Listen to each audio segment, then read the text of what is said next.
દ્વારા ધોરણ 10 અને ધોરણ 12 ની પરીક્ષાનો પ્રારંભ થયો છે ત્યારે સુરતની પ્રેસિડેન્ટ સ્કૂલ ખાતે કુમકુમ તિલક સાથે મોઢું મીઠું કરાવીને વિદ્યાર્થીઓને આવકાર્યા હતા।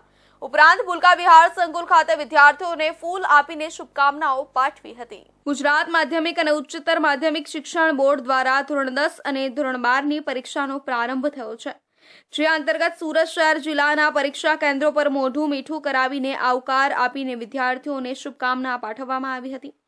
સુરત શહેરના અડાજણની ભૂલકા વિહાર સંકુલ ખાતે વિદ્યાર્થીઓને ફૂલ આપીને શુભકામનાઓ પાઠવી હતી, જ્યારે પ્રેસિડેન્ટ સ્કૂલ ખાતે કુમકુમ તિલક સાથે મોઢું મીઠું કરાવીને વિદ્યાર્થીઓને આવકાર્યા હતા।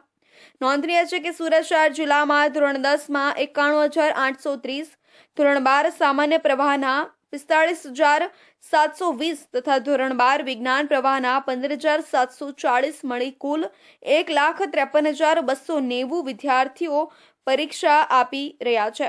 આમ 14 ઝોનમાં 85 પરીક્ષા કેન્દ્રો, 524 બિલ્ડિંગો, 5,372 બ્લોકમાં પરીક્ષા યોજાશે। તમામ કેન્દ્રો પર સીસીટીવી કેમેરાની બાજ નજર હતી।